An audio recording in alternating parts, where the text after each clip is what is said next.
పాలకుర్తి మండలం బసంత్ నగర్ జిల్లా పరిషత్ పాఠశాలలో అడిషనల్ కలెక్టర్ అరుణశ్రీతో కలిసి బడిబాట కార్యక్రమం నిర్వహించారు. ఈ సందర్భంగా కందుల సంధ్యారాణి మాట్లాడుతూ సిఎస్ఆర్ నిధులతో నిర్మిస్తున్న మధ్యాహ్న భోజనం షెడ్యూలు త్వరితగతిన పూర్తి చేసేలా చూడాలని, గతంలో పుస్తకాలు లేటు అయ్యాయి, ఈసారి త్వరగా పిల్లలకు అందేలా చూడాలని, బాలబాలికలకు టాయిలెట్స్ ఉండేలా, ఏకరూప దుస్తులు కూడా సమయానికి అందేలా చూడాలి అని కలెక్టర్కి విన్నవించారు. ఈ కార్యక్రమంలో DPO Ashalatha, MPP Ramesh Goud, MPDO Sasikala, MEO Rajaiah, MPO Shabbir Ali, APM Sadanandam తదితరులు పాల్గొన్నారు. విద్యార్థులందరికీ కూడా ప్రెస్ మీడియా మిత్రులకి హృదయపూర్వకంగా నమస్కరిస్తా ఉన్నాను. చాలా సంతోషం. బసంత్ నగర్ తెలుగు మీడియం స్కూల్కి మంచి రిజల్ట్స్ని ఈసారి మనం సొంతం చేసుకోవడం చాలా శుభ పరిణామంగా భావిస్తూ మీ అందరికీ హృదయపూర్వకంగా హార్దిక శుభాకాంక్షలు.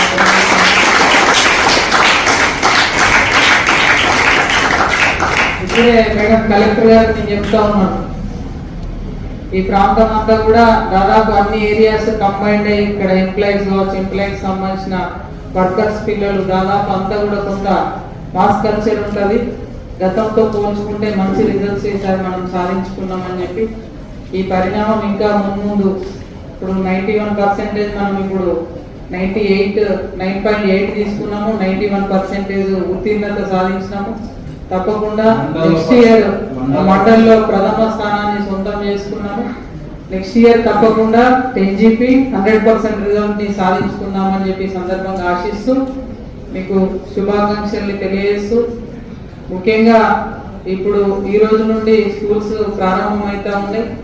సరే, తెలుగు మీడియం స్కూల్ విషయానికి వస్తే కొంత మనకి గతంలో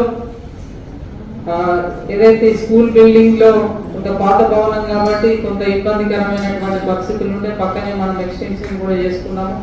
ఇందులోనే ప్రైమరీ హైయర్ స్కూల్స్ ఉండడం కొంత విద్యార్థులకి ఇన్కన్వీనియంట్ ఉండే.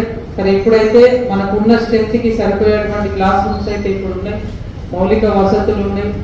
మరి టీచర్స్ కూడా ఆల్ సబ్జెక్ట్స్ టీచర్స్ కూడా మనకు అవైలబుల్ గా ఉన్నారు, ఇబ్బంది లేదు ఈ విషయంలో. కొంత టాయిలెట్స్ ఇబ్బంది ఉన్నది, అది కూడా మనం చేసుకోవాల్సినటువంటి అవసరం ఉంది. అది కూడా ఏం లేవు, 100% పిల్లలకి అన్ని కూడా అనుకూలంగా ఉన్నాయి. వర్క్స్ లో అదే special girls toilets, boys toilets, drinking water, okay, కాబట్టి అన్ని కూడా ఫెసిలిటీస్ ఉన్నాయి, అన్ని ఉన్నాయి. ఇందులో ఇబ్బంది లేదు. అయితే మేడంకి ప్రత్యేకంగా మేము విన్నవించేది ఏంటంటే, దాదాపు మండలంలో ఉన్నటువంటి అన్ని స్కూళ్ళల్లో కూడా ఈ టాయిలెట్స్ కి సంబంధించిన ఇబ్బందిని, సరే గతంలో మనం సిఎస్ఆర్ నుండి కొంత కన్స్ట్రక్షన్ చేసుకున్నాము, ఇంకా కొన్ని స్కూళ్ళల్లో మిగిలిపోయి ఉన్నాయి. తప్పకుండా మీరు చొరవ తీసుకొని అవి కూడా పూర్తి చేసేందుకు కృషి చేస్తారని చెప్పి ఆశిస్తా ఉన్నాం. ఏదైతే మనం మధ్యాహ్న భోజనానికి సంబంధించిన షెడ్స్ కూడా ఇంకా పూర్తిగా నిర్మాణం చేసుకోవాల్సినటువంటి అవసరం ఉంది, అవి కూడా చేసుకోవాలి. తర్వాత బుక్స్, యూనిఫామ్స్ కూడా ఆల్రెడీ వచ్చి ఉన్నాయి మనకి, అవి డిస్ట్రిబ్యూట్ కూడా మనం చేసుకోవచ్చు.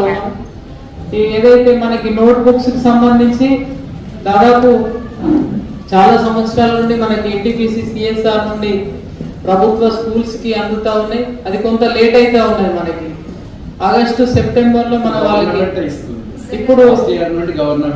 ఇప్పుడు గవర్నమెంట్ నుంచి మనం పొందుతా ఉన్నాము. గతంలో సిఎస్ఆర్ వాళ్ళు మనకు అందిస్తా ఉండే నోట్ బుక్స్. ఇట్లా ప్రతిదీ కూడా పిల్లలకి గతంతో పోల్చుకుంటే, అంటే మనము 20 ఏళ్ల కింద చూసుకుంటే ఇప్పుడు చూసుకుంటే పూర్తిగా స్టూడెంట్స్ విద్యార్థులకు సంబంధించిన అన్ని వసతులు కూడా మనం కల్పిస్తా ఉన్నాం. ఇంకా మనం చేయాల్సింది ఏంటి, అన్ని వసతులు ఉన్నప్పుడు చదువుకోవాలి, మంచి ర్యాంక్స్ ని మనం తీసుకోవాల్సినటువంటి అవసరం ఉంది. ఇంకా హైయర్ ఎడ్యుకేషన్ కోసం ఇవాళ 10వ తరగతి ఉత్తీర్ణత సాధించిన పిల్లలు కూడా మంచి కాలేజీలో మీరు సీటు పొందాలి. తర్వాత మీ భవిష్యత్తు రాబోయేటువంటి రోజులలో భవిష్యత్తు ఉండాలి. ఒకటి వాళ్ళ పిల్లలంతా కూడా గుర్తుపెట్టుకోవాల్సినటువంటి అంశం ఏంటంటే, మీరు ఎక్కడ ఏ మూలలో ఉన్నా, ఏ కుగ్రామంలో ఉన్నా ప్రపంచానికి మిమ్మల్ని పరిచయం చేసేది కేవలం విద్య మాత్రమే. దాన్ని దృష్టిలో పెట్టుకొని ఎట్లాంటి చెడు అలవాట్లకు గురికాకుండా అందరూ కూడా విద్య పైన కాన్సన్ట్రేషన్ పెట్టాలని, దృష్టి పెట్టాలని, బాగా చదువుకోవాలని, ఈ ఊరికి, ఈ ప్రాంతానికి, మీకు విద్య నేర్పిన గురువులకి మంచి పేరు తీసుకురావడం కోసం తప్పకుండా కృషి చేయాల్సినటువంటి అవసరం ఉందని ఈ సందర్భంగా మరి గుర్తు చేస్తూ, ఎంతో బిజీ ఉన్నప్పటికీ కూడా మేడం ఈ కార్యక్రమానికి రావడం చాలా సంతోషకరం. వారి యొక్క కృషితోటి భవిష్యత్తు లోపల ఇంకా విద్యా వ్యవస్థ ఇంకా ముందుకెళ్తుందని, బలపడుతుందని చెప్పి ఆశిస్తూ ఈ కార్యక్రమంలో నన్ను పాల్గొనేటువంటి అవకాశం ఇచ్చినందుకు ధన్యవాదాలు తెలియజేస్తూ సెలవు తీసుకుంటాను.